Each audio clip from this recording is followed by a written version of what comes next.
એક સ્વચ્છ સ્થાન નક્કી કરીને એક આસન પર સ્થિર રીતે બેસી જવું જોઈએ, જે ખૂબ ઊંચું પણ નથી અને ખૂબ નીચું પણ નથી. કપડાથી ઢંકાયેલું આસન, જંગલી પશુની ચામડી અને કુશ એકબીજાની ઉપર. ભગવાન ચોક્કસપણે નીચે ઉતરી રહ્યા છે.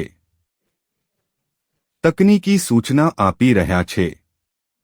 ધ્યાનનો અભ્યાસ કરવો જોઈએ. તેઓ વર્ણવી રહ્યા છે. તમારે કઈ આસન પર બેસવું જોઈએ.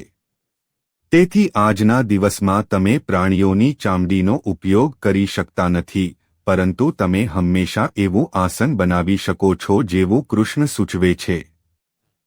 ન તો બહુ નીચું, ન તો બહુ ઊંચું. હું કહી શકું કે 1.5 ફૂટ એ યોગ્ય ઊંચાઈ છે. તમારી આંગળીના ટેરવાથી કોણીના સાંધા સુધી આટલી ઊંચાઈ હોવી જોઈએ. તે 1.5 ફૂટ થશે. આસન કપડાં અને કુશાસનથી ઢંકાયેલું હોવું જોઈએ.